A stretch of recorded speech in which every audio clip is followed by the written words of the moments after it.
She said on Stephen A's World on ESPN Plus, when teams identify us as the team to beat and they gear up to go at us head to head, it makes us work harder. So bring it on. Those Nets in action Monday against the Timberwolves. Outside, wide open three. James Harden. How do you leave that man wide open? Who would have known the roles would be reversed and Bruce Brown is making the game easier on James Harden. Pass into Bruce Brown outside. Kyrie. Stop. Indeed. Goes down. Kyrie Irving up to 25 tonight. Nets with a 112-107 win over the Timberwolves. James Harden with his 12th triple-double this season, all of them with the Nets. He ties Jason Kidd for the most in a single season in Nets history. After the win, he spoke with the Yes Network.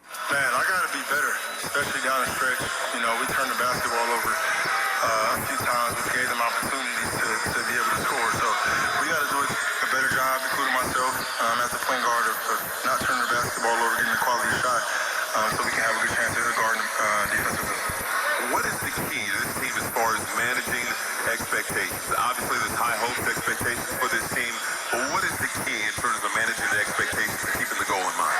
Consistency, every single night. You know, we got a target on our back, so we got to be prepared. Minnesota, for record-wise, isn't that great, but, they gave us a fight. So we got to prepare mentally and physically every single night to win games, no matter how they come. And tonight was one of those examples. You told me one of the things you were excited about here in Brooklyn was playing in front of these fans. I don't know if you can hear the MVP chants. Yeah. How fun is it playing in front of the Brooklyn faithful? Man, I can't wait to it's packed out in here. These are some of the best fans in the world. So I'm excited about it. But until then, we got to continue to keep winning and keep going. James Harden with his 9th 35-point triple-double over the last 3 seasons. Only Luka Doncic has more. The Nets are 9-0 this season when Harden scores at least 30. The Warriors turning to, Draymond Green with it, driving down the left side of the lane, kicks it back to Stephen Curry, right wing triple, yes sir, 6 3-pointers and counting for Stephen Curry. He's got 30.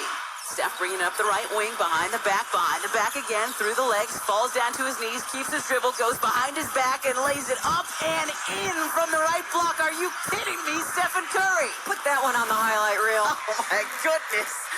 The Globetrotters got nothing on Stephen Curry. 14 points in this third quarter and still $1:30 to go. Still playing with the cheat code. 95-7 the game. Warriors a 116-102 victory over the Bulls. 32 for Steph Curry on 11 of 24 shooting from the floor. 6 of 17 from three-point range. Clippers a 129-105 win over Milwaukee. They outscored the Bucks 72-50 in the second half.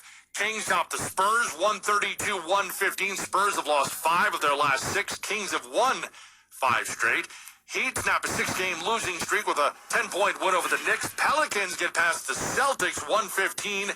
28 points for Zion Williamson. Wizards and Pacers. Fourth quarter. What a game we have in Capital One Arena. Nobody moves. Westbrook. 10 on the clock. Shoots a 3. It's there. Oh, my. There. Federal News Radio as the Wizards beat the Pacers 132-124. Russell Westbrook, 35 points, 14 rebounds, 21 assists. 16th triple-double in his first season with the Wizards. Scored or assisted on 83 of the points. 83 of Washington's 132. SportsCenter all night, ESPN Radio. Back to college. 8 seconds left. Back to Carrington. 6 seconds left. Carrington on the drive. Carrington forces it up. No! Rebound UConn. And with 4/10 of a second left, Williams is fouled.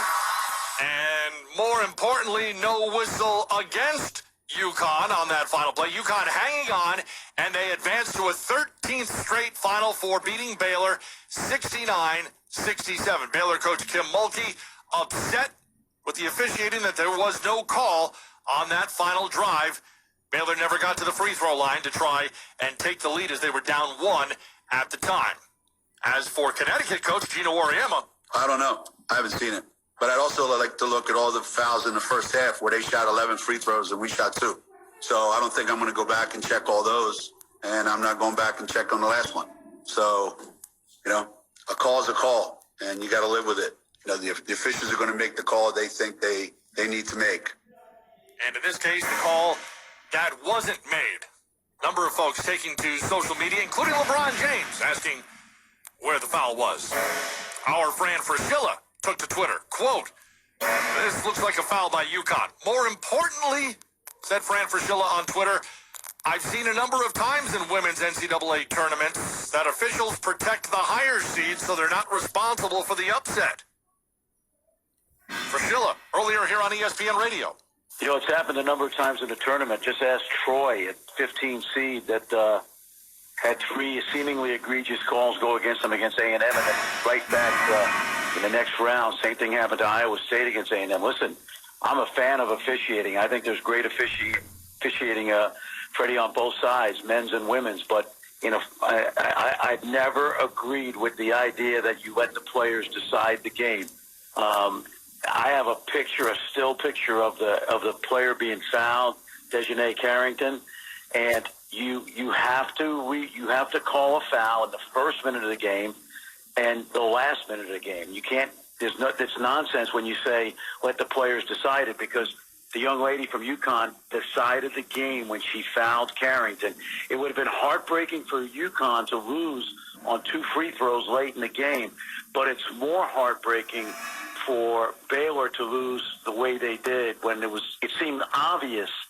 You can watch the tape, you can look at the still photos. There was a foul called. There should have been a foul called on the play. How much of that, Fran, was they let so much go throughout the whole basketball game that they felt compelled to not make a foul call in that situation? Listen, it's one